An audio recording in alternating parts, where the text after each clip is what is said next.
Questo programma è offerto da...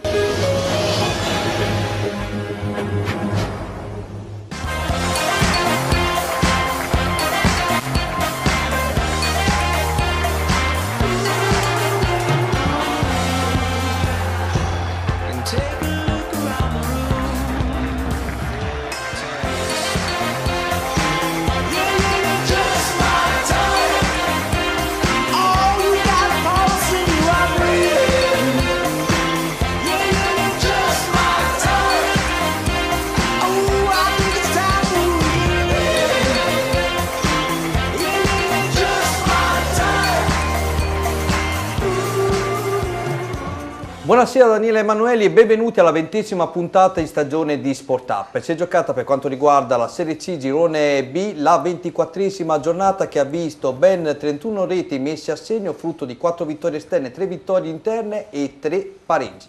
Uno è arrivato purtroppo per il Rimini tra le mura amiche per 0-0 contro la Giana Erminio. Questa sera potete interagire con noi grazie al numero che vedete adesso in sovraimpressione, che è il 333 60 94 299, lo ricorderò sempre, numero valido per la messaggistica tradizionale ma anche per WhatsApp, e salutiamo il curatore della nostra pagina Facebook Sport Up Rimini, ovvero Matteo Zampini.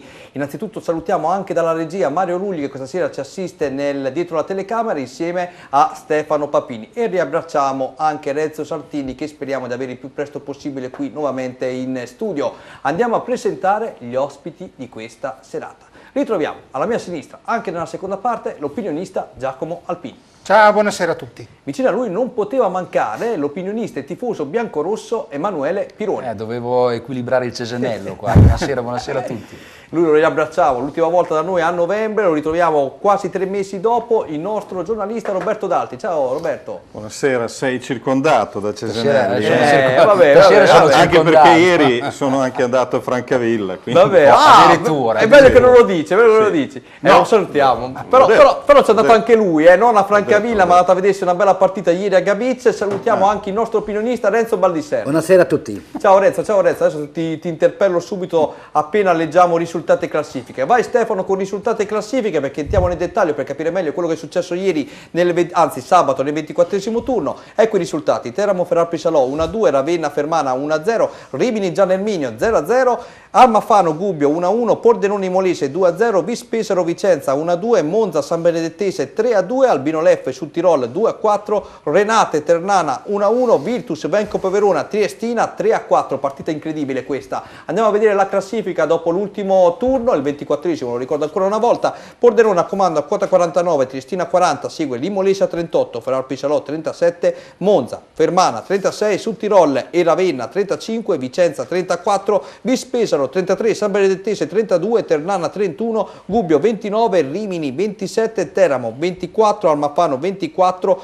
Renate 24, Giana Erminio 21, Virtus Vencopo Verona 20, Albino Leffe 19. Rimaniamo qualche secondo perché dopo la sanzione del regolamento di questa stagione, in questo momento il Rimini con una gara in meno sarebbe salvo, quindi tra poco entreremo anche nel dettaglio per farvi capire come funzionerà quest'anno il rischio retrocessione, quali possono essere gli accoppiamenti, ma in questo momento, vedendo la classifica, il Rimini con una gara in meno che verrà recuperata il 19 febbraio alle ore 20:30 contro la Ternana risulta essere salvo. Allora, cari ragazzi, dopo quest'ultima giornata di campionato, prima di andare a vedere la partitissima Rimini Giana Erminio, per quanto riguarda i colori biancorossi ovviamente, ditemi la vostra. Roberto, la classifica ti fa meno paura da tifoso biancorosso oppure va tenuta sotto controllo?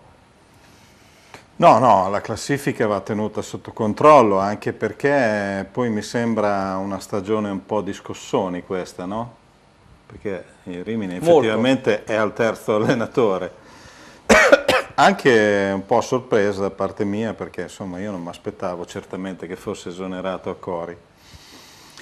La classifica va tenuta molto d'occhio, anche perché con Martini, adesso se mi ricordo bene, il Rimini ha subito un solo gol in 3 partite, se ricordo bene. Contro il Pordenone.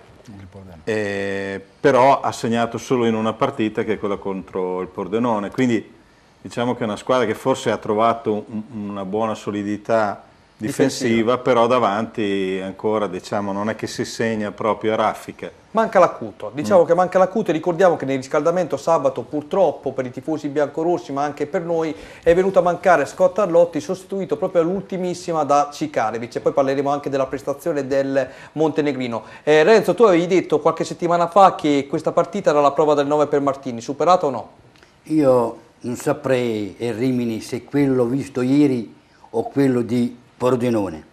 Io onestamente le due partite in casa, come ha detto l'amico qui, d'altro 3 partite e 5 punti non sono poco, come il mister ha la sua prima esperienza in questa categoria.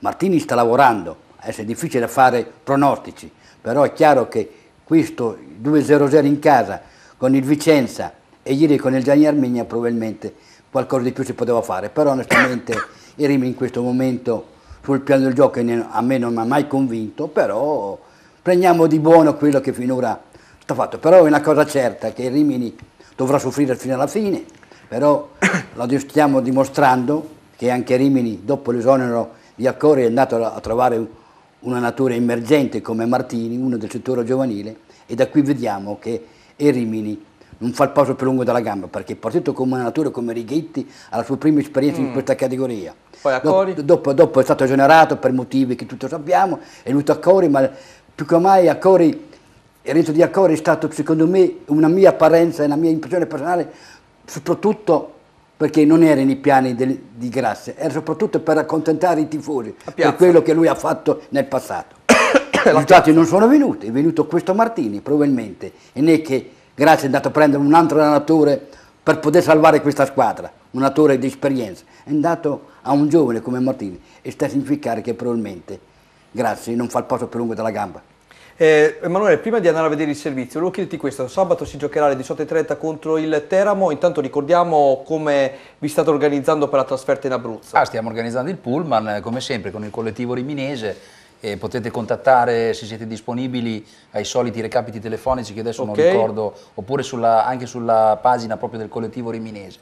Ci sono tutti gli indizi, diciamo, per la trasferta. Si parte alle 14:30 dallo stadio e il pullman costa solo 20 euro, quindi ci sono circa 3 ore di strada per andare giù, partita alle 6:30. Speriamo di essere in tanti, insomma, non so adesso come siamo messi a livello di prenotazione. Volevo chiederti questo: c'è più ottimismo, visto che l'ultima volta che si è fatta la trasferta a Pordenone si è vinto? Ma l'ottimismo, pessimismo, diciamo che a questo punto della stagione più che essere ottimisti o pessimisti conta la realpolitik, cioè bisogna stringere. E io credo che il pareggio di sabato sia anche figlio di questa situazione qua, perché prima di andare in campo credo che i nostri abbiano guardato la classifica. E ti ricordi quando io ho sclerato quella volta che eravamo andati a Cuneo? Sì, mi ero arrabbiato con Fal del pareggino che ci aveva battuto le mani. Ecco, loro erano contenti di aver fatto il pareggino, loro in campo, e noi avevamo capito che saremmo retrocessi 2 domeniche dopo. Credo che ieri qualcuno col Giana, qualche tifoso del Giana su a Gorgonzola, possa aver fatto il pensiero che io feci quella volta, perché quella era più la partita del Giana da un punto di vista della classifica. Cioè, se il Giana non ci prendeva lì, molto probabilmente ha perso una diretta concorrente su cui fare la corsa. Questo da un punto di vista, ripeto, prettamente dei numeri, prettamente della tattica, prettamente del discorso dell'approccio mentale. Se andiamo a guardare la partita è chiaro che il Rimini un po' meglio nel secondo tempo, un primo tempo molto piatto, qualcosa nel secondo tempo, peccato per quella traversa, di Volpe. Che tra l'altro come gesto tecnico meritava proprio anche la conclusione, lui era stato veramente bravo. Avremmo commentato sicuramente tutta un'altra situazione, tutta un'altra partita, perché andando in vantaggio a quel punto la portavi a casa sicuramente. Anche secondo me. Però è andata così, il pareggio è buono per la classifica. Non è stata una bella partita, tanto bisogna dire quello che è. Abbiamo visto una partita, io l'ho definita una partita molto piatta. È stata una partita molto piatta dove si è visto poco, ma credo che da qui alla fine ne vedremo tante così, perché adesso i punti pesano e valgono il doppio, perché uno poi ragiona anche su quello che è stato l'andata. Quindi ad esempio sabato a Teramo io sono già pronto a vedere i sorsi verdi, perché loro daranno tutto pur di vincere quella partita. Perché devono comunque risalire la china e sono anche dietro i Rimini in classifica. Esatto. Giacomo, vedendo appunto la situazione rispetto a qualche settimana fa, fossi tu un tifoso del Rimini, staresti più tranquillo anche per quanto riguarda la situazione trasferta, dove sabato il Rimini sarà impegnato su un campo ostico come il Teramo. Ricorda le sfide andate anche dei tempi più belli delle due formazioni, soprattutto in Serie C. Se guardiamo le ultime 3 partite, io direi di sì. Le ultime 3 partite il Rimini, è vero, ha fatto solo 2 gol, però ha giocato con Pordenone fuori casa, dove ha fatto questi 2 gol, ha giocato col Vicenza, quindi una formazione di tutto il rispetto. Forse ieri è mancato qualcosina a livello realizzativo, però incide molto per me l'assenza di Scott Arlotti. In questo momento io penso che sia quello che dà un po' di effervescenza all'attacco, e quindi c'è bisogno assolutamente che venga recuperato. Però, visto la classifica in questo momento, come dicevi bene te, è salvo, sarebbe salvo, io direi che bisogna essere più ottimisti di qualche settimana fa. E ricordiamo che, appunto, lo ricorderò fino all'infinito, il 19 febbraio il Rimini deve recuperare il match contro la Ternana allo Stadio Romeo Neri, con inizio alle ore 20:30. Allora, adesso andiamo con ordine, andiamo a vedere il primo servizio di questa serata, inerente ovviamente alla partita di sabato, lo 0-0 tra Rimini e Gian Erminio. Sei una società sportiva e vuoi avere un campo da Serie A? Start Green ti aiuta. Start Green propone sui campi sportivi per la rigenerazione il SEM Blue Top Overseeding per il mantenimento del tappeto erboso e il concime Turf 4. Start Green è presente come azienda sul territorio romagnolo, online al sito semipratofertilizzanti.com o sui social, pagina Facebook Start Green. Infine disponibile per consulti telefonici gratuiti al 348 58 36 625. Terza partita di fila del Rimini senza sconfitte, quinto punto ottenuto sotto la gestione Martini. Nel riscaldamento si fa male Scott Arlotti, il suo posto viene preso da Cikarevic, mentre Pier Federici si accomoda in panchina, come del resto l'altro nuovo acquisto dell'ultima settimana, Calombo. La Gian Erminio, che in settimana ha richiamato il trainer Cesare Arbè, gli ultimi 22 anni passati a queste parti, si affida al mercato monzese. Tanti gli arrivi dalla vicina Monza per cercare alla disperata l'impresa che sarebbe sinonimo e tradizione del proprio tecnico. La gara, dopo una fase di studio, si accende all'ottavo. Lo scambio Guebre-Cikarevic porta al tiro quest'ultimo, ma Leoni blocca senza affanni. Al 22esimo, da calcio piazzato, Dalla Bona mette alto, dimenticandosi di essere stato un buon punizionista, specie nel Sant'Arcangelo. Al 28esimo Guebre invece si ricorda bene che ogni qualvolta che affonda male fa, ma la mira risulta imprecisa, anche se Leoni corre in questo caso più di un brivido. Al 31esimo Dalla Bona recupera palla a centrocampo, avendo tutto il tempo di avanzare e di affondare, con Nava che rimane imbattuto tuffandosi alla propria sinistra, onde evitare pericoli maggiori. Nella ripresa Palma al terzo mette al centro un bellissimo traversone dove Volpe sfiora l'impatto con il pallone, occasione sfumata per i biancorossi. Al 52esimo la risposta dalla Gian Erminio con Pinto, pallone abbondantemente al lato. Al 58esimo Guebre segue un numero dei suoi sulla fascia, passo dopo passo, doppia finta, traversone al centro, Simoncelli spaccatamente al lato da posizione favorevole. Al 65esimo invece da punizione Dalla Bona non incide come vorrebbe. 2 minuti più tardi, al 67esimo, Montanari porta avanti il pallone e cerca l'acuto vincente come sabato prima, nulla da fare in questo caso, ma quando sembra la volta buona Michele Volpe si gira dentro l'area di rigore con un tocco magico. Nello spazio stretto riesce a pervenire al tiro centrando un'incredibile traversa. Il replay ci aiuta a vedere l'azione da parte dell'ex Frosinone, che tra l'altro era stato protagonista nella gara di andata con una doppietta. Ancora Pinto poco dopo prosegue l'azione del compagno, scaricando questa volta tra i guantoni di Nava, che non ha nessun problema a recuperare la sfera. L'ultima azione del match porta allo scambio Bonaventura a Vaiola, con tiro di quest'ultimo che si spegne sul fondo. 0-0 il risultato finale, non una partita decisamente emozionante.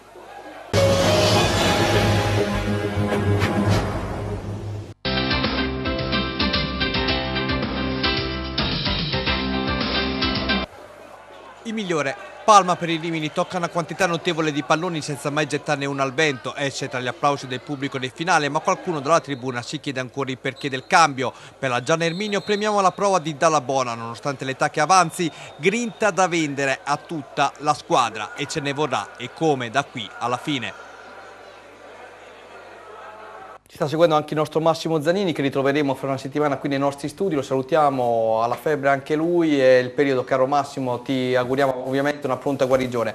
Dicevo prima nelle pagelle, caro Emanuele, Palma, qualcuno dalla tribuna si è chiesto, soprattutto nei minuti finali, quelli più decisivi dove si buttava la palla avanti, perché Martini avesse optato per la sua sostituzione. Me lo chiedo anch'io. Cioè, ero tra quelli che se lo sono chiesto, non ho capito perché è uscito. Sei d'accordo? No? Assolutamente è uno di quei giocatori che io non toglierei mai, perché ha un tasso, diciamo, di tutto, più in alto rispetto agli altri nel Rimini, quindi per me è un giocatore che dovrebbe stare sempre in campo, a meno che non ci siano delle motivazioni fisiche, cioè uno dice potrebbe aver chiesto il cambio lui perché era stanco, non lo so, non ne ho idea, sto ipotizzando.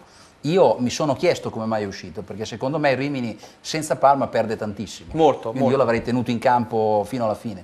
Più o meno è stato protagonista da quelle parti. Martini in panchina come secondo promosso a primo, ti sta convincendo in queste prime 3 gare, caro Roberto? Ma sai, io parto un po' da quello che ha detto Renzo prima. Lui ha detto che Grassi ha fatto il passo secondo la gamba, che è sempre una politica saggia, intelligente. Ma io credo che forse Martini sia stato promosso perché probabilmente in questo momento ci voleva uno che conoscesse molto bene la squadra, che avesse anche un rapporto con la squadra. Cioè, perché tu porti uno da fuori, ora che riesce a farsi conoscere, siamo a febbraio e il tempo stringe, quindi mi sta convincendo per il fatto anche che l'ho sentito e lui ci crede molto, che è la cosa principale in questo momento. Quindi lui crede, ho sentito molto nella squadra, crede molto nel gruppo. È chiaro che non è facile esordire quando tu sai che ti chiedono di salvarti in una situazione non semplice, non hai margini di errore o margini di errore minimo. Per cui io direi che è partito bene. Anche il fatto di aver subito così pochi gol è importante, perché sappiamo che per salvarsi primo non subire, perché altrimenti poi ti trovi quelle squadre che si mettono tutte allineate sulla linea di porta e per segnare ci vuole un miracolo, insomma. Quindi io direi che pullman davanti alla linea di porta, come dice Emanuele. Esatto. Sì, ma l'importante in questa categoria non è che tanto Martini, a me proprio che non mi convince Ceccarovic e Piccioni. Sì, adesso iniziamo ad analizzare la partita. Infatti la prossima domanda era questa. Ceccarovic dal primo minuto è stata un'opzione condizionata dal fatto che Allotti si è fatto male nel riscaldamento, e quindi sulla sua valutazione in campo, Renzo, ti chiedo a te il tuo giudizio, come l'hai visto appunto anche nel servizio? Ma la partita è chiaro che non è che mi abbia piaciuto più di tanto, sono d'accordo con Peroni, la partita non è stata bella, però quando ha detto Peroni si muove la classifica in questi momenti la cosa già è importante, però onestamente vedere giocare Ceccarovic e Piccioni veramente mi viene un po', non da ridere però, mal di stomaco, è mal di stomaco che è veramente il magone, sperando che questi due signori facciano i gol. Però scusami Renzo, tu mi fai ridere, lo sai perché? Perché proprio adesso un tifoso sta guardando la nostra trasmissione e mi ha scritto ottimisti sì ma non troppo, e tu subito hai smentito questo ottimismo. Ma è chiaro che io questo Piccione poi alla fine tutto sommato penso sia d'accordo da altri, sia d'accordo l'amico Pironi, Alpini, cosa serve? Quanto c'hai un Arlotti, c'hai un Ceccarovic, c'hai un Volpe, Guiebre, poi l'altra punta, Bonaventura. Cosa serve? Onestamente è uno di troppo, però onestamente vedere giocare questi due giocatori non è calcio, ecco. Ah, aspetta, qui c'è un'altra analisi interessante. Partita piatta, sì, ma almeno ci si avvicina sempre di più alla porta avversaria. Vedi il mancato colpo di testa e la scivolata di Simoncelli, direi un pochino meglio rispetto alle precedenti gare. Magari lo chiedo a Giacomo, tu che sei esterno, perché sappiamo la tua simpatia per i Bellari, eccetera, eccetera. Vedendo questo servizio... Bellaria, basta, non andiamo sì, prima c'è Bellaria, perché Emanuele adesso è un po' che non gli chiedono più cosa abbia fatto Bellaria. Non andiamo più a nord di Bellaria. No, perché io sabato sono su un pullman dove poi dovrò rendere conto di queste frequentazioni che ho. Allora, vedendo da esterno, hai notato questo che dice il tifoso nella sua analisi da casa? Il Rimini si avvicina sempre più alla porta, però come dice Baldisseri, mi viene da ridere guardandolo, con Piccioni difficilmente si colpisce la porta. No, sicuramente per la partita di ieri le occasioni, quelle più nitide, le ha avute il Rimini, questo non c'è ombra di dubbio. E peccato per quella traversa, io dico che Renzo ha ragione, Piccioni non l'avrei preso neppure io, anche perché... Anche a Bellaria l'avresti preso. No, hai un giovane come Volpe che è molto interessante, bellissima la giocata, e peccato per quella traversa che meritava veramente qualcosa nello in spazio più. Strettissimo, sì. Lo sottolineiamo, grande giocata di Volpe lì. E poi per me Bonaventura avrebbe fatto per me meglio di quello che abbiamo visto fino adesso di Piccioni, che abbiamo visto veramente poco, non è che possiamo dire che è da buttare via tutto. Però... Posso dirti una cosa, il problema, lo diceva anche a Roberto a telecamere spente, si vive molto di ricordi. Quando è arrivato Piccioni è qui che sbaglia secondo me la stampa locale e poi dopo i tifosi, giustamente, lo dico anche Emanuele, prendono le distanze dai giornalisti, si ricordano quello che aveva fatto l'anno precedente, 14 assist a Sant'Arcangelo, Simoncelli spaccata a metà a Santo Dio. Bisogna vedere anche con chi giocava questo ragazzo, c'era Buscaglia che gli dava i palloni lì davanti e lui praticamente li rincorreva per buttarli in fondo al sacco. Quest'anno i Rimini lì davanti, caro Roberto, non ha nessuno che dia i palloni a Piccioni, parte Candido che attualmente con Martini non la vede neanche più la possibilità di giocare titolare. Sì, ma stai pensando a quello che aveva fatto l'anno scorso, ma lui quest'anno aveva giocato. Esatto. Lui aveva giocato e aveva fatto 18 partite senza mai realizzare. Quindi quando la società parla di un bomber, poi lasciamo stare che ci possono essere quello che ho spiegato una settimana prima ai tifosi, la difficoltà di budget, la difficoltà di arrivare a grossi nomi, anche diciamo la poca volontà di Grassi di esporsi così tanto a livello di costi per avere un giocatore che possa fare la differenza.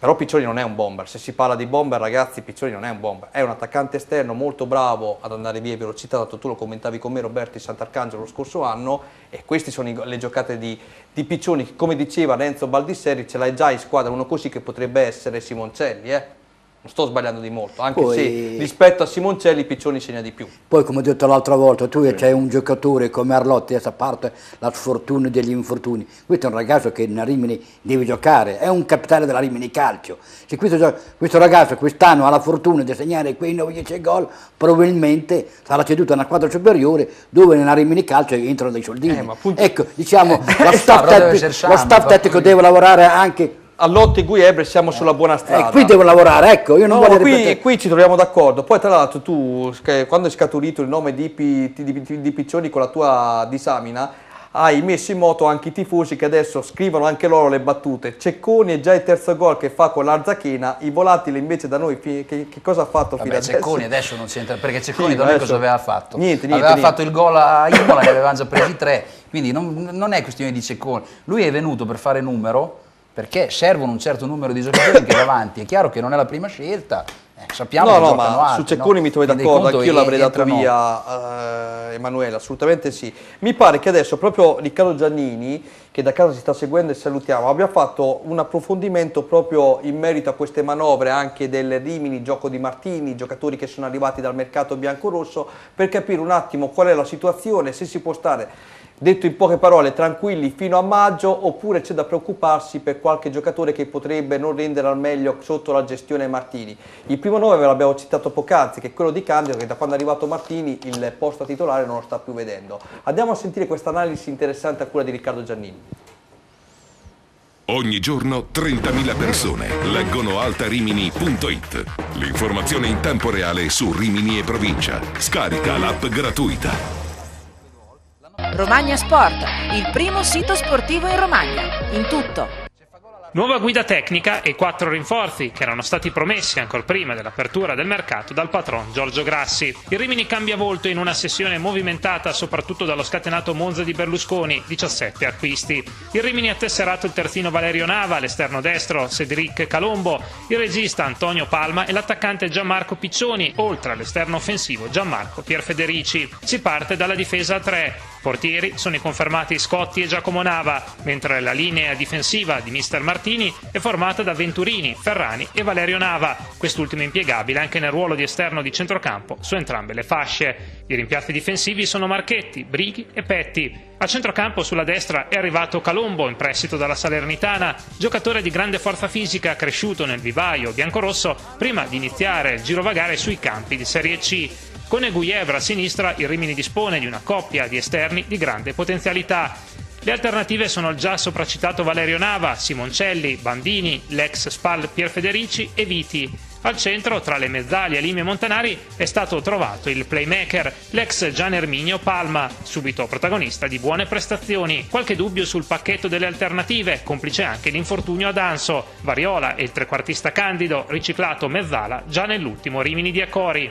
In attacco fari puntati sul neocapitano Arlotti, affiancato da uno tra Volpe e Piccioni, quest'ultimo arrivato dal Teramo. Il quarto attaccante è Alex Buonaventura, rimasto nonostante le sirene della Serie D, senza dimenticare Sasha Cikarevic. Lui e Candido potrebbero tornare titolari come trequartisti dietro le punte in un 3-4-1-2, potendo Martini schierare due esterni a scelta tra Calombo, Guyebre e Valerio Nava. Beh, ho capito. Proprio sabato, stavo pensando adesso che stavo nell'area ospitality parlando con i dirigenti della Gian Erminio che mi dicevano che per l'appunto dopo ci sarà proprio un servizio subito dopo questo inerente alle penalizzazioni della Serie C. Mi parlavano di queste penalizzazioni, effettivamente il girone B del Rimini è l'unico girone dell'intera Serie C che non ha penalizzazioni. C'è un ragazzi. punto della Triestina. Sì, il punto della Triestina che aveva avuto già inizio anno. Per la fideiussione. Sì, per la fideiussione, però in realtà Matera nel girone C, ragazzi, meno 16 punti, cosa giocano a fare? La fine del campionato non Qui lo è so. stato, cioè, Grassi fa tanti errori e giustamente glieli si fa notare. Qui c'è stato un grosso lavoro di diplomazia di Grassi nel riuscire a ottenere i play-out intergirone. Sì. Perché se noi guardavamo questo, noi ci tenevamo 3 retrocessioni e gli altri se ne facevano la metà. Esatto. Invece su 7 retrocessioni, 2 e la settima in intergirone. Esatto. Questa è stata una vittoria diplomatica, secondo me, importante del nostro Presidente. Mi hai anticipato per quello che sottolineavo di guardare la classifica questa sera, perché con una gara in meno noi saremo salvi. Faccio le corna perché assolutamente voglio essere... io ho toccato con ferro. Voglio essere assolutamente più diplomatico possibile. Ho 2 domande cattive. Una la fa Maria Luisa, che la ringrazio. Io dico, Maria Luisa, non ti preoccupare, è sempre bello leggere anche i tuoi messaggi. Buonasera amici, qualcuno ha una spiegazione logica al mancato utilizzo di Buonaventura? Chi risponde? Credo che sia completamente uscito, diciamo, dalla prima linea delle scelte. Non era probabilmente solo una questione di mercato. Per invertire questa cosa adesso serve l'allenamento. Cioè, se in allenamento convincerà Martini di essere tornato una prima scelta, lo potremo vedere anche di nuovo in campo anche dal primo minuto. Però ho l'impressione che per il momento, nonostante il mercato sia andato come è andato, lui rimanga un pochino ai margini. Continua Maria Luisa e qui faccio rispondere in maniera più ampia anche a Roberto. Una punta fisica che vuole bene a Rimini, che si allena con serietà, non meriterebbe più spazio? Grazie, trasmissione ottima come sempre Maria Luisa. Roberto, cosa vogliamo dire a questo appunto che fa giustamente Maria Luisa? Sai, io dico, se tu hai 30 giocatori in rosa, tutti e 30 meritano di giocare. Poi bisogna fare una scelta, cioè tu devi comporre una formazione di 11 che sono quelli che ti convincono di più e che secondo te ti daranno più in campo per cercare di vincere, e devi portare gli altri in panchina, e tutte le domeniche c'è qualcuno che purtroppo va in tribuna. Sono scelte tecniche, sai, gli allenatori hanno tutti ragione, tutti torto, perché poi alla fine quello che fa la differenza è il risultato, no? Quindi ci può essere quello che ritiene Buonaventura che comunque a questi livelli non c'era mai arrivato, mi risulta almeno. No, era stato credo con l'Imolese in Serie C o comunque con qualche altra squadra, adesso mi sfugge anche a me. Comunque sì, 10 apparizioni in Serie C, ecco. Per farla breve. E quindi probabilmente sono scelte tecniche. Io dico una cosa, questo vale per Martini, per Gattuso, cioè per tutti gli allenatori del mondo. L'allenatore che vede in allenamento un giocatore che secondo lui gli può dare una mano a farlo vincere, lo mette in squadra. Sì, se lo fa giocare. Indipendentemente dall'età, dal colore, dal nome, da tutto. Cioè, se Martini vedesse me e fosse convinto che io lo faccio vincere, ti tessera domani, subito. Magari mi farebbe giocare, adesso lasciando stare l'età, il peso. Bisogna parlare con Grassi per il tuo stipendio. No, non so se prenderesti, forse lira sì, ma euro no. Io lo dico per paradosso, poi prima vi ho risparmiato una battuta su Piccioni. Falla questa battuta. No, mi sono vergognato di dirlo. No, dilla. No, volevo dire che Piccioni è stato preso quando i tifosi hanno detto a Grassi: Presidente, vogliamo volare alto. Vabbè. Guarda che te sei peggio di Baldisseri. So che è una battuta da... No, ma è una battuta che ci sta. No, guarda lui. No, ci sta. Ma ritornando al discorso di Buonaventura, io sono dell'idea che lui i gol li ha fatti in quarta serie, era a Civitanova, a Imola, stesso a Rimini, ha giocato, ha vinto anche il capocannoniere, ha giocato, però la C non ha mai visto, vuol dire che ha dei difetti, non è pronto per una Serie C, tanto gli allenatori non sono stupidi. Se questo giocatore non ha avuto la fortuna e il salto di categoria superiore, vuol dire qualcosa gli manca. secondo il mio modesto parere. Adesso l'anno scorso è venuto a Rimini, ha fatto 2 ottimi campionati, è stato quello che veramente ha fatto dei gol, però onestamente non c'ha, secondo me, quel punto e quella classe per poter giocare in Serie C. Invece io ti rispondo dicendoti la verità, avendo capito ed essendo entrato nella sua mente. È un giocatore che può servire, vuole essere coccolato. Da inizio stagione, prima che iniziasse il campionato, lui è stato messo subito in croce, questo l'ho sempre sottolineato ai tifosi del Rimini, gli ho sempre detto ai tifosi del Rimini, tenetevi bene stretti i giocatori perché quest'anno ringraziamo Dio che facciamo la Serie C.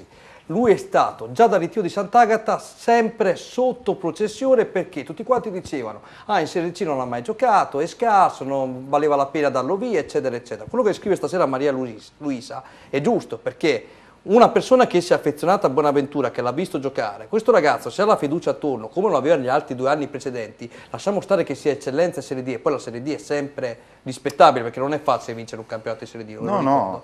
Non è stato mai protetto, non c'è stata neanche una parola della società, ragazzi.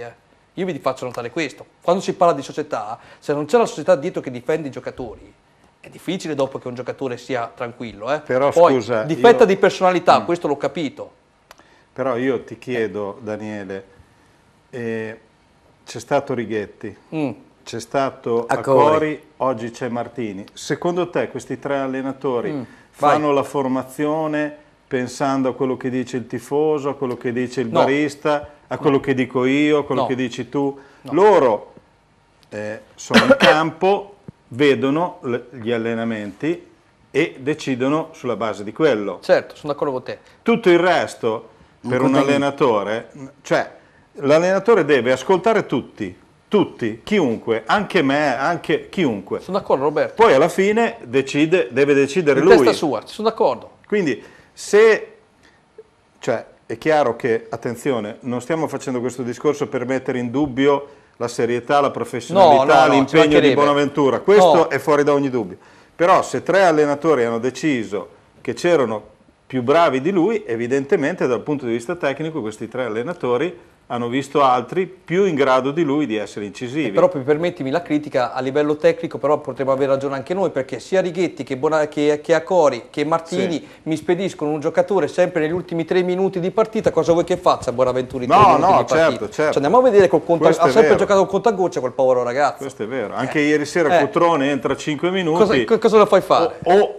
O riesce a fare un miracolo o non incide, ma questo è giusto. Su questo io voglio arrivare qui a farvi capire. Il ballottaggio estivo era tra Bonaventura oppure Ambrosini. Esatto. Ho visto anche Ambrosini a Forlì, non mi sembra che stia avendo una parabola importante, quindi l'obiettivo era portare l'ossatura della squadra che aveva vinto la D in Serie C e su quell'ossatura costruire. Probabilmente Bonaventura adesso, non era... Adesso onestamente voglio ritornare sul caso Bonaventura Ambrosini. Se andiamo a analizzare, probabilmente, secondo il mio modesto parere, Ambrosini per la Serie C forse è più pronto di Bonaventura. Probabilmente Bonaventura è stato confermato perché forse in quel momento era più integro, più in salute, mentre invece Ambrosini aveva qualche infortunio. Non altrimenti non discutiamo la classe tra Ambrosini e Bonaventura. Possiamo dire un'altra cosa che può essere una riprova, come no, perché poi alla fine quello che noi diciamo sono le nostre opinioni. Noi possiamo prendere un altro giocatore che è Montanari, fortissimo, che aveva già giocato in Serie C in precedenza, a Bellaria, poi mi ricordo. a Ischia, adesso in giro per l'Italia, diciamo. Ecco, Marcianise. Lo scorso anno in Serie D ha fatto quello che ha fatto e quest'anno io vedo che bene o male si difende. Praticamente il migliore a centrocampo. Allora cosa vuol dire questo?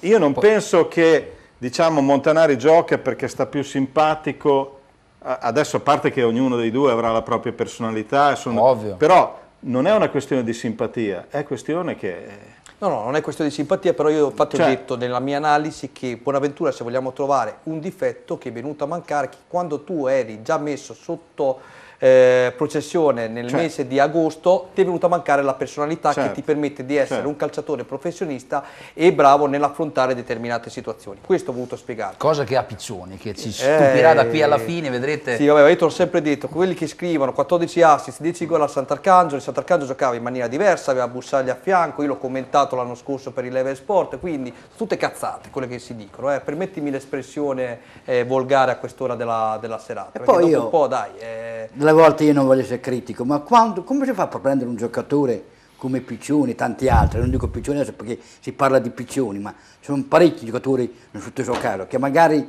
a Teramo Piccioni quanto ha fatto? Ha fatto 2 partite o 3, se non vado errato. No, ne aveva fatte diverse, però non aveva mai segnato. Ecco, faccio per dire, ecco, non è che noi partiamo Piccioni o partiamo Rimini ci fa la differenza, voglio dire... Però io voglio dire una cosa, adesso io quando vengo qui faccio il difensore d'ufficio di chiunque. No, ma tu sei libero di esprimere la tua opinione, ci mancherebbe altro. No? Però io dico, se io provassi a mettermi nei panni di Tamai, che mi starebbero anche stretti, credo, cioè tu a gennaio devi prendere un attaccante che magari si adatti a più di un ruolo, che magari sia esperto e magari la società ti dice guarda Pietro, cerca di non spendere, cioè non spendere quello che ha speso la Juventus per Cristiano Ronaldo. Allora sai, non è che tu hai 1000 scelte. Sono d'accordo. Specialmente se magari tu sai che vai a prendere un giocatore al quale non puoi dire guarda vieni a Rimini che sei titolare. Magari gli dici guarda tu vieni a Rimini, te la giochi, vediamo. Quindi, cioè, sì, ma io ho capito perfettamente. Si restringe un po'. È vero. Ma infatti per cui io ho fatto un servizio la scorsa settimana, Roberto, dove spiegavo perché i tifosi non dovevano scaraventare la propria ira, la propria rabbia contro Pietro Tamai, perché ho spiegato perfettamente il tuo discorso in un servizio. Se il presidente ti dà le briciole e con le briciole puoi comprare Piccioni e non Costantino, purtroppo ti tocca fare con le briciole che ti dà il presidente. Però il presidente sappiamo anche che non è uno che fa il passo più lungo della gamba, quindi io continuo a dire ringraziamo Dio, e l'ha detto anche Emanuele da tifoso, che siamo qui a commentare quest'anno una Serie C perché ci siamo ritrovati negli ultimi 2 anni. Qui la gente non vuol sentire dire questa parola, ma Emanuele la dico io al posto tuo, negli ultimi 2 anni è stato nella merda. Ringraziamo Dio che facciamo la Serie C quest'anno, o no? Sbaglio? Scusate la parola, però, poi, è un discorso che io mi trovo spesso a fare sui social, perché ragazzi, io sento tanta gente con, non la puzza sotto il naso, però più o meno. Ma io voglio analizzare una cosa. Sì, non mi dire del parcheggio senza Giorgio Grassi. No, non parlo del parcheggio. Vado via, vado a parcheggiare la macchina io adesso. Ma tanto il parcheggio non esiste più. Scusami Renzo, vai. Speriamo che il prossimo anno sia Rimini-Cesena. Speriamo, è quello che voglio arrivare io. È quello che vogliamo fare. Non sai quanto. Ecco. Però mi piacere, bravo. Intendo dire, però onestamente fino un mese fa e Rimini i 9/11 era quello della passata stagione. Senza dubbio. Anzi, con un rifiuto in più. Dietro la scrivania. Io se andiamo onestamente a vedere, secondo il mio più modesto parere, con un Ambrosini e un Richiuti, probabilmente era più forte di quest'anno all'inizio di campionato, sulla carta. Infatti sono partiti così, giustamente hai detto te, giustamente una parola giusta, anche Tamai fa il posto secondo la gamba, passa, c'è il budget di quello e lui più di quello non deve spendere. No, ma chi vai a prendere? Chiaro che non possiamo paragonare Tamai e grazie a Berlusconi e Galliani.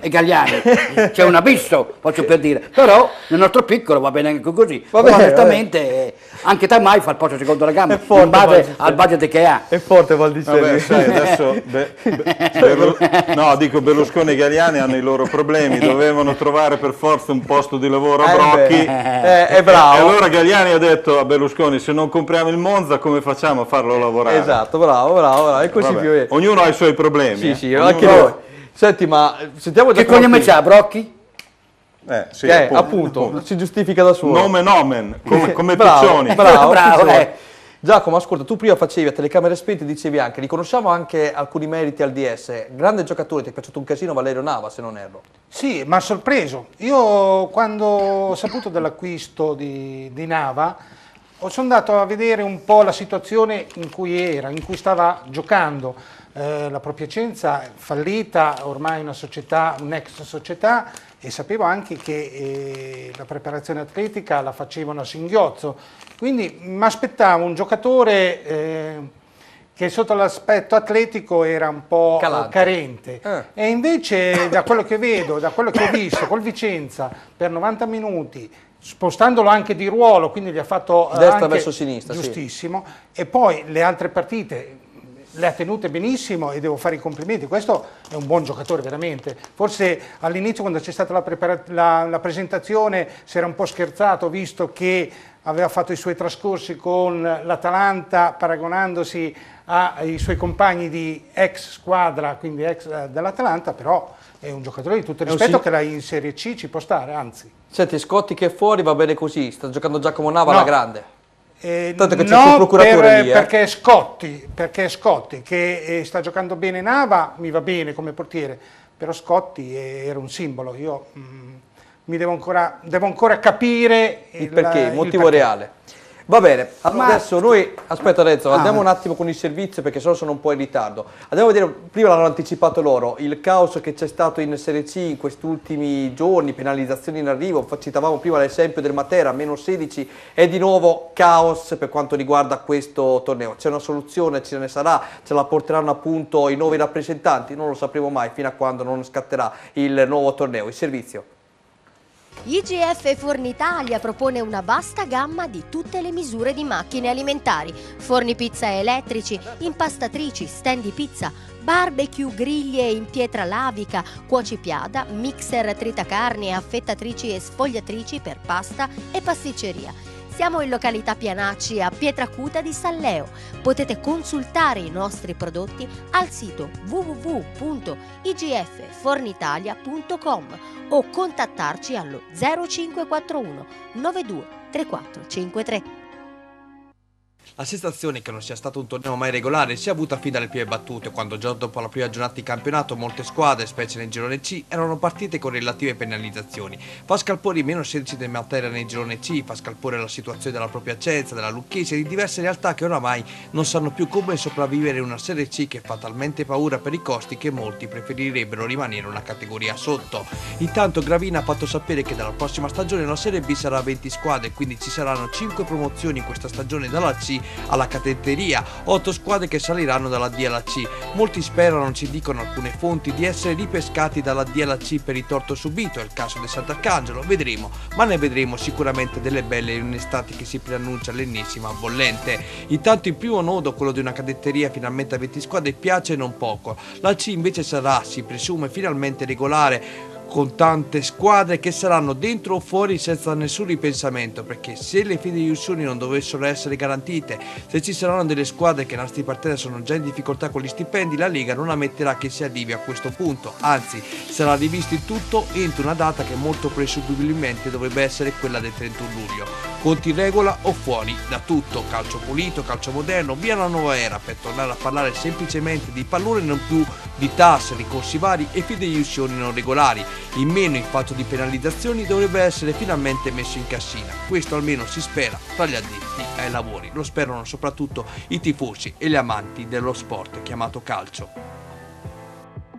Qui siamo arrivati anche al punto iniziale che poi l'ha detto a trasmissione in corso anche Emanuele. Appunto c'è stato già un importante verdetto da parte dei nuovi rappresentanti. La Serie B si parlava che sarebbe tornata ad esempio a 24 squadre dopo il caos che era successo quest'anno con iscrizione immediata, partenza via dei tornei a 19 squadre, invece è stato ufficializzato che il prossimo torneo di Serie B sarà a 20 squadre. Quindi si ritorna come una volta, ci sarà maggiore organizzazione e in Serie C ci saranno meno retrocessioni, addirittura dalla Serie D alla Serie C dovranno salire anziché 9 squadre ben 8 formazioni, solo 8 formazioni. Anche lì è atteso uno spareggio importante soprattutto per quanto riguarda i gironi del sud, in particolar modo il girone H e il girone I. Questo è quello che è stato detto la scorsa settimana nel vertice fatto in Lega. Allora noi ci fermiamo 2 minuti perché poi ritorno con anche una notizia curiosa su Matteo Brighi. Ci fermiamo 2 minuti dando la linea alla pubblicità e poi gli ultimi 2 servizi per quanto riguarda Sport Up. Pubblicità.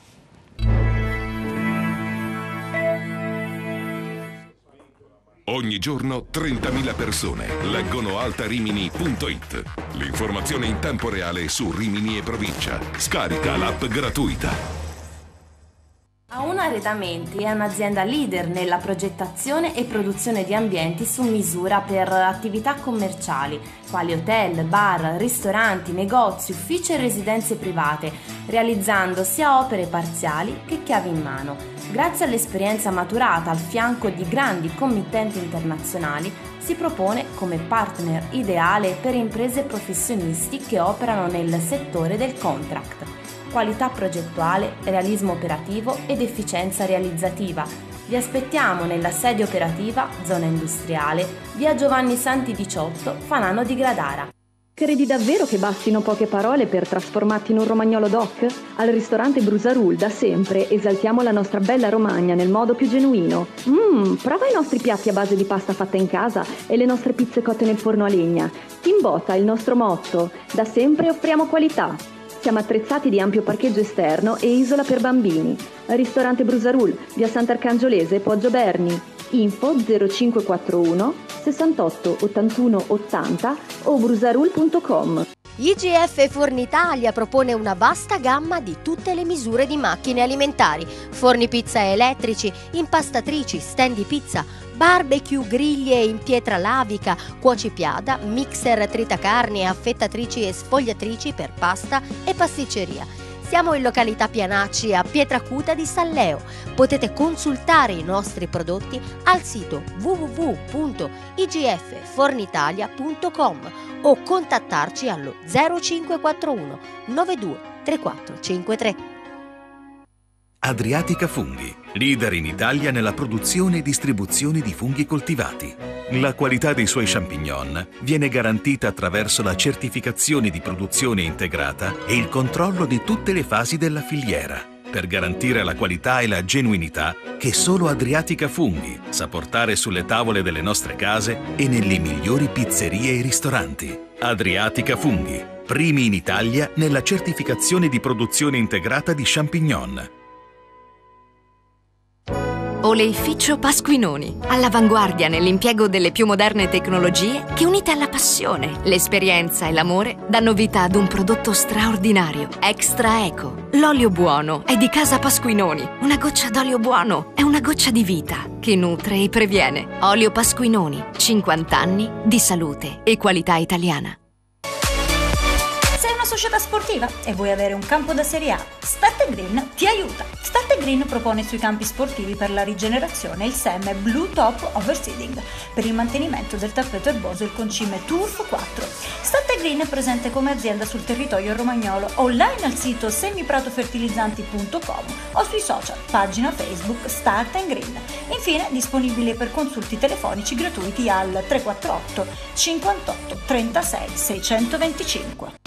Da Oliviero, sconti fino al 60% su tutta la merce.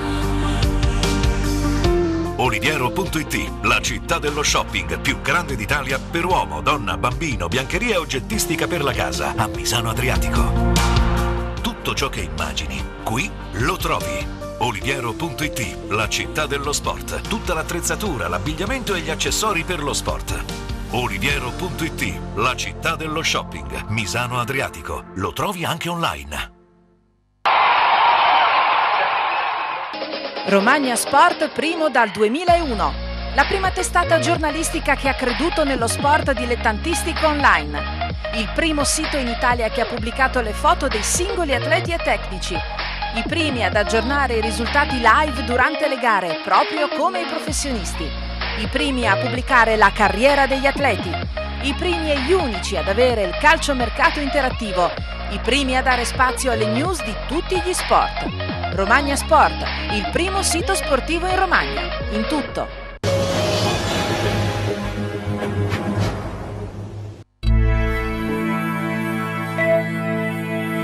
Allora, ci sono state delle novità di mercato, non è un sogno troppo nascosto quello di Matteo Brighi dell'Empoli di poter finire la carriera a Rimini. Ci aveva sperato fino all'ultimo Pito Tamai di poterlo portare entro il 31 gennaio qui a Rimini, non c'è stato l'accordo purtroppo, il giocatore ha preferito rimanere in Toscana per provare a giocare le ultime cartucce in Serie A per salvare anche l'Empoli che in questo momento, dopo la vittoria di ieri del Bologna sul campo dell'Inter, ha un punto sulla zona rossa di classifica. In questo momento sarebbe salvo, ma un punto appunto sui Fersini non garantisse ovviamente tranquillità, quindi anche la società ha preferito trattenerlo.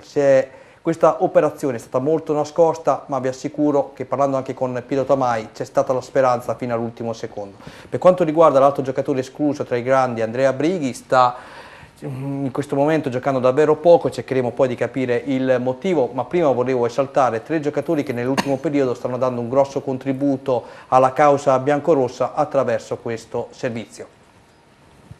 Credi davvero che bastino poche parole per trasformarti in un romagnolo doc? Al ristorante Brusarul da sempre esaltiamo la nostra bella Romagna nel modo più genuino.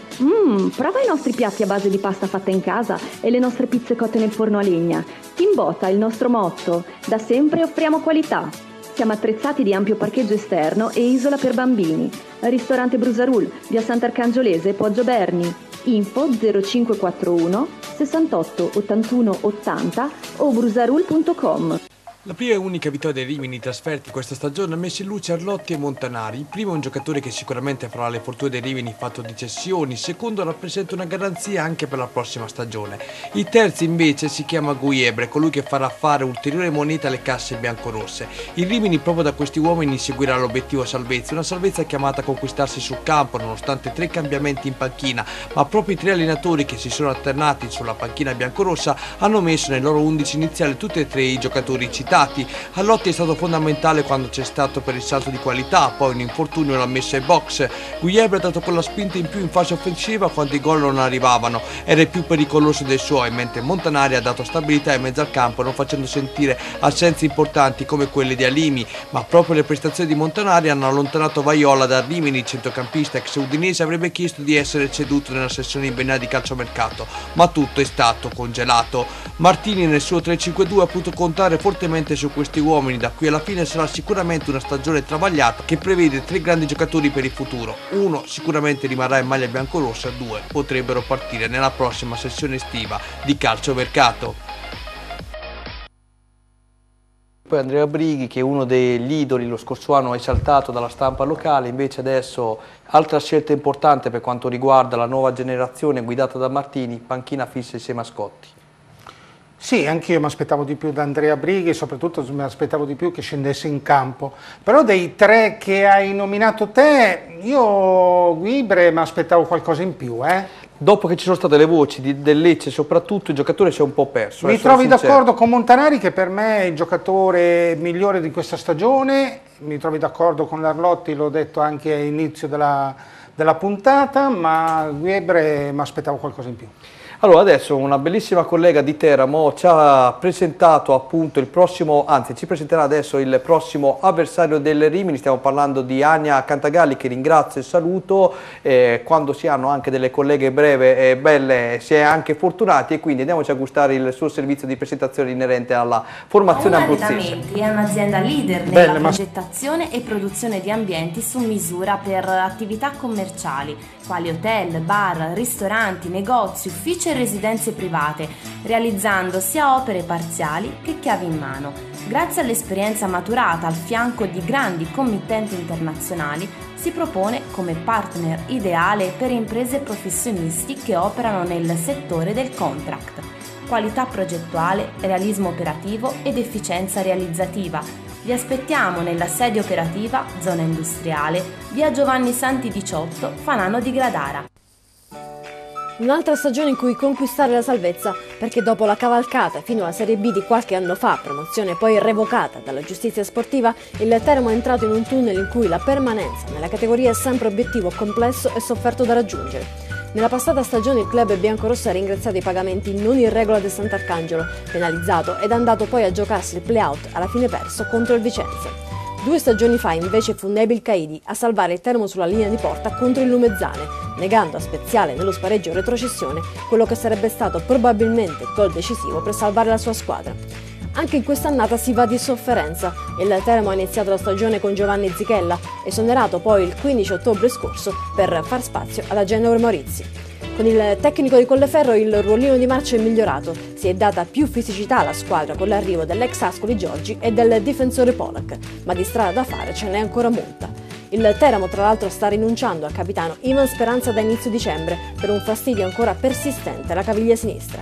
Una certezza importante in meno quindi per una squadra tra i primi posti in terza serie per utilizzo finora dei giovani.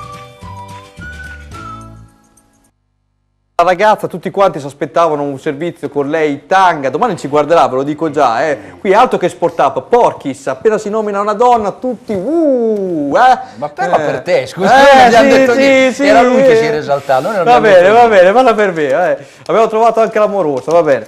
Allora, andiamo a vedere il prossimo turno, queste le partite, grazie Stefano, Gian Erminio Almafano, Feralpi Salò, Albino Leffe, Sul Tirol Fermana, Gubbio Imolese, Triestina Monza, Vicenza Pordenone, San Benedettese Ravenna, Vispesaro Renate, Teramo Rimini, 18:30 sabato prossimo, Ternana, Virtus, Vencop, Verona. Siamo addirittura d'arrivo, volevo ringraziare questa sera che si è trattenuta anche nella seconda parte, grazie all'opinionista Giacomo Alpini. Prego, ciao a tutti. Grazie al tifoso opinionista biancorosso Emanuele Pironi. Buonanotte a tutti. Grazie al giornalista del Resto del Carlino Roberto Daltri. Buonasera. E grazie a Renzo Baldisseri, nostro opinionista. Buonasera a tutti. Noi ci rivediamo lunedì prossimo, sempre a partire dalle ore 19:55 qui sul canale 86 Telerimini. Un saluto particolare a Renzo Sartini, a Massimo Zanini e grazie a Mario Lugli che stasera si è alternato in regia insieme a Stefano Papini. Buonanotte a Daniele Emanuele.